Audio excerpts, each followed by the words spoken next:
Bonjour à tous et bienvenue dans ce tuto pour assembler votre Saturn 32. Il va falloir vous armer de patience parce que ça va vous demander un travail rigoureux et méthodique pour faire quelque chose de propre et surtout de solide.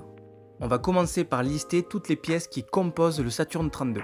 Si vous avez une imprimante 3D, vous avez le lien en description pour vous procurer les fichiers au format STL.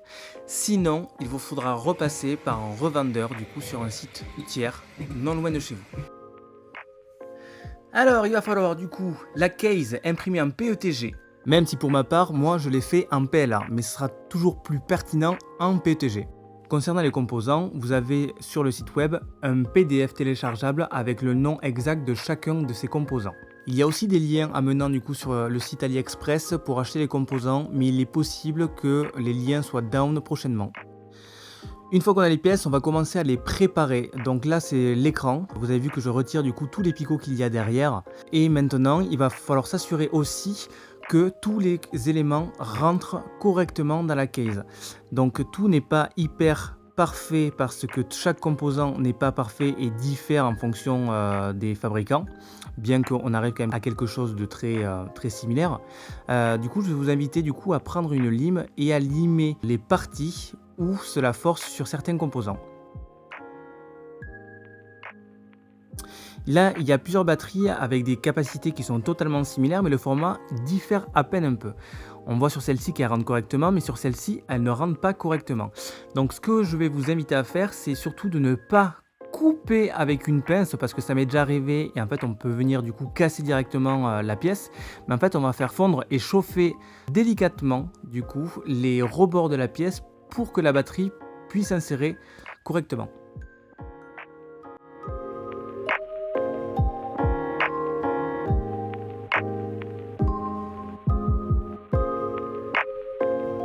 Donc maintenant que l'on s'est assuré que tous les éléments rentrent correctement dans la case, on va mettre maintenant des inserts pour pouvoir y visser chacun des composants qui ne pourront pas être collés. Alors là, vous faites attention, très attention, vous ne chauffez pas trop avec votre fer à souder et surtout, vous n'enfoncez pas très profondément les inserts parce que là, on va voir, là je fais exprès sur un test pour vous montrer ce que ça fait. Si on appuie trop, qu'on insère trop, ça bulle de l'autre côté et vous voyez qu'on a une trace. Si jamais cela vous arrive, pas trop de panique, on vient chauffer tout doucement sans coller le fer à souder sur l'insert et appuyer de l'autre côté délicatement sur la bulle pour le faire revenir le plus plat possible.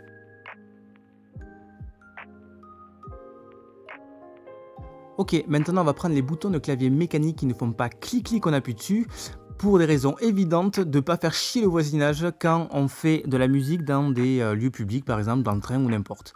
Ok, on les insère correctement tous dans le même sens et on s'assure qu'ils soient bien à plat en contact de la surface de la case.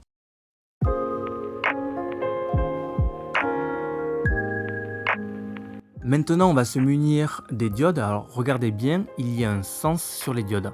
Il y a un trait noir au-dessus. En dessous du trait noir, on va prendre la pince et faire un cercle.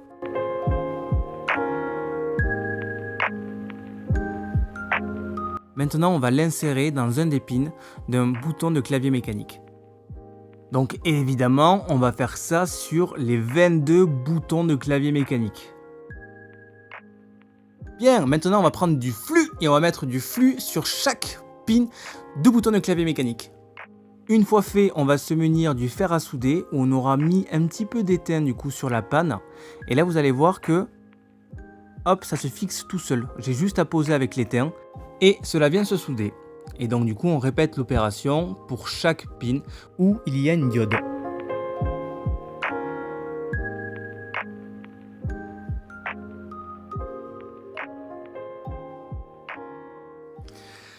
Bon, maintenant on va prendre l'ESP32 qu'on va venir coller. Donc colle chaude, et là vous faites extrêmement rapidement parce que la colle peut sécher assez rapidement et ne pas en coller les deux pièces ensemble. Donc on chauffe, on applique la colle et on le colle.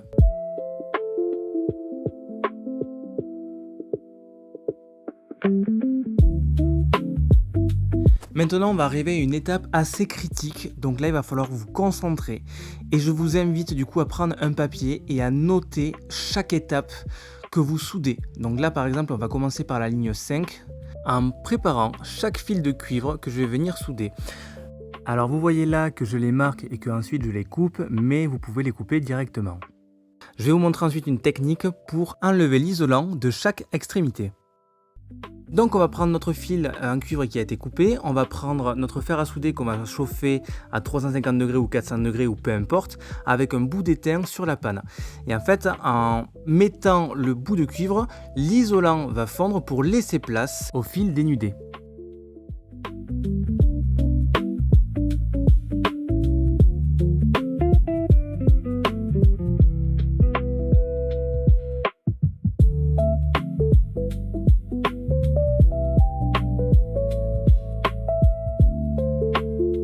Maintenant qu'on a soudé notre première ligne, on va s'assurer qu'il y a bien une continuité sur toute la ligne. Donc on prend le multimètre en mode continuité et on la teste. Une fois qu'elle est testée et que tout est bon, on note que c'est OK.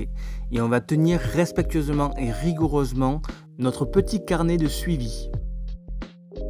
Alors je ne vais pas vous montrer l'intégralité de toutes les soudures qu'il y aura à réaliser parce que sinon la vidéo durerait bien trop longtemps.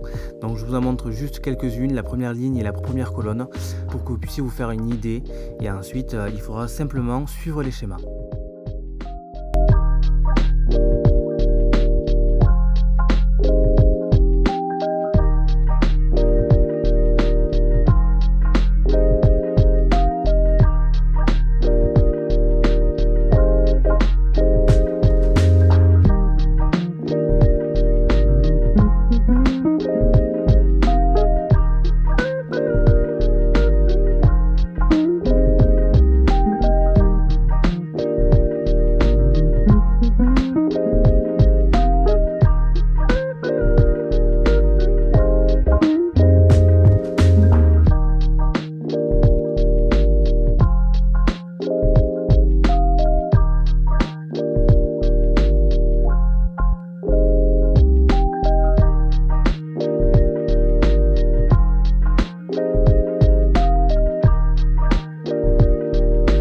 Alors là on voit bien que toutes mes lignes et toutes mes colonnes sont bien soudées. J'ai fait le choix de prendre du fil rigide parce que j'ai fait une première version avec du fil souple et on voit, alors ça fonctionne hein, mais on voit quand même que c'est la spaghetti là et que c'est difficile quand même d'accès.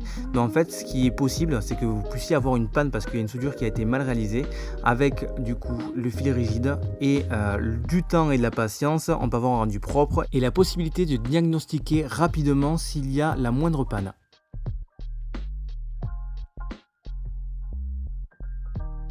Donc là on a le DAC audio, donc c'est muni d'une prise jack qu'on va venir délicatement retirer avec la pince.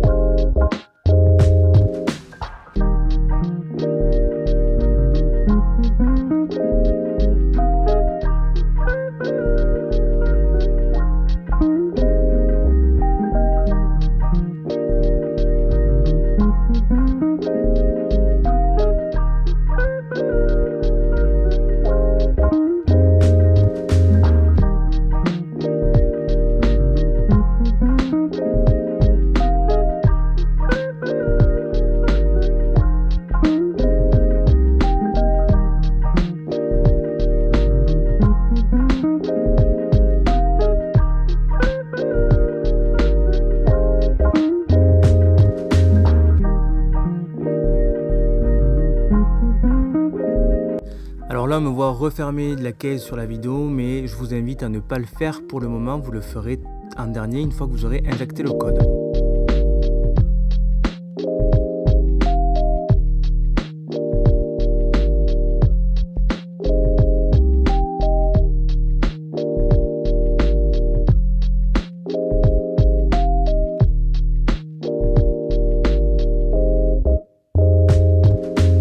Alors, il va vous arriver que les touches ne tiennent pas correctement. Pour ce faire, vous venez du coup pincer l'extrémité où s'insère la touche. Voilà, comme on le voit du coup sur la vidéo. Et vous aurez certainement à le refaire sur la plupart des touches et ça évitera du coup qu'elles sautent.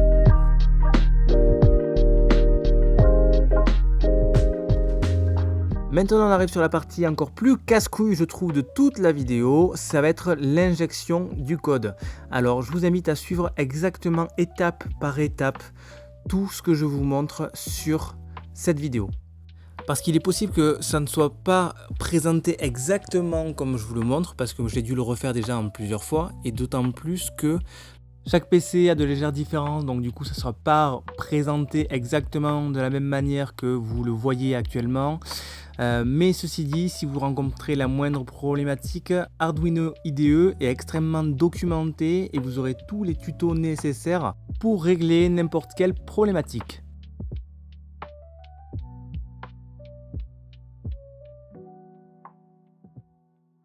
Donc là on a pu voir que j'ai installé l'IDE Arduino et maintenant on va devoir installer la plupart des bibliothèques pour injecter le code dans le ESP32. Donc la première des bibliothèques, vous allez taper Adafruit et regardez bien la version que je prends parce qu'il y en a plusieurs. Prenez la 1306 et installez toutes les dépendances aussi qui sont associées à cette librairie.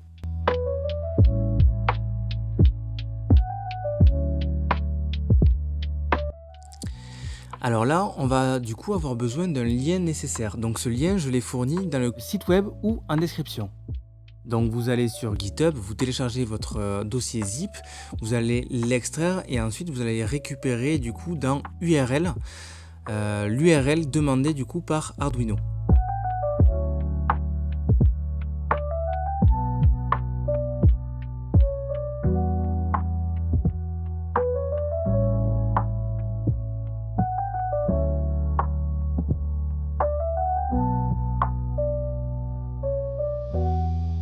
Donc vous ouvrez et vous copiez cette URL et ensuite vous allez venir le coller dans Préférences et Additional Board Manager URL. Maintenant on va venir télécharger du coup toute la librairie aussi de l'ESP32. Donc regardez, il y en a encore plusieurs. Je vous invite du coup à prendre exactement la même que la mienne, qui est du coup l'ESP32 by Expressive System, mais c'est la 3.3.10 au moment où je tourne la vidéo évidemment. Donc là ce qu'on va faire du coup c'est on va ouvrir File, Open et en fait on va copier-coller le chemin d'accès. Alors on va le coller dans un nouveau dossier qu'on va ouvrir pour avoir notre chemin d'accès et pour pouvoir déposer notre code.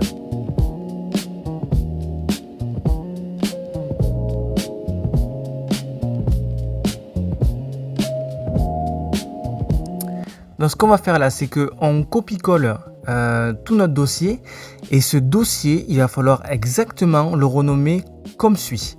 Donc Saturne avec un S majuscule et plus un tiret avec le trait du 8. Donc vu que le dossier est renommé exactement de la même façon que le fichier mère de tout le code, quand vous allez cliquer sur le fichier mère du code, vous allez avoir tous les autres fichiers qui vont s'ouvrir du coup dans la même instance de votre IDE. Là, on voit aussi en arrière-plan que je vais dans Tools pour changer quelques paramètres du coup pour le ESP32. Je vous invite du coup à mettre exactement les mêmes paramètres que je suis en train d'appliquer. Donc maintenant, il va être important de déterminer quel port USB on utilise. Donc là, on fait clic droit, gérer, gestionnaire de périphérique, on va dans port.com, on branche notre ESP32 à notre ordinateur et vous allez voir que ça se rafraîchit et on a du coup, là c'est le COM3 qui est utilisé pour moi. Il sera très certainement différent pour vous.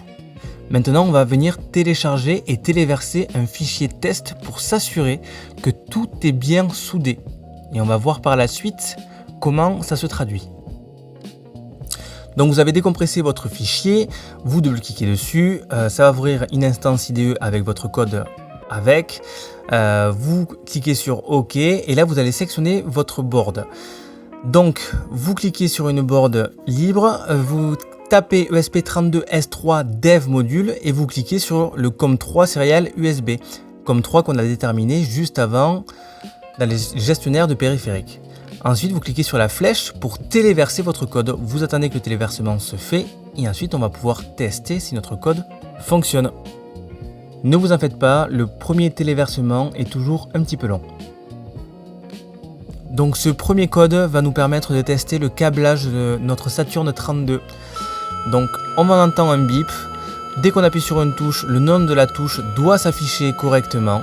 Et ensuite quand on va venir toucher les notes du clavier, la note va changer selon la gamme. Voilà, ensuite on va passer du coup aux encodeurs et c'est pareil pour les encodeurs. Si on appuie dessus, il doit y avoir un clic. Si on tourne à gauche ou on tourne à droite, les valeurs doivent baisser ou augmenter pour les deux. Alors ça fonctionne pour vous, tant mieux, j'en suis très content. Maintenant, du coup on a quasiment fini. Il va falloir du coup téléverser tout le code du Saturn 32 qu'on a vu un petit peu plus tôt dans la vidéo. Parce que ce code là vous l'avez mis de côté. Et maintenant il est temps du coup de l'appliquer et de le téléverser. Et vous arrivez normalement à la fin de ce tuto et j'en suis très content et très heureux pour vous et j'espère que vous allez en profiter un maximum. Donc merci d'avoir suivi toute cette aventure jusqu'au bout. Félicitations si vous avez réussi et profitez-en bien. Merci à vous.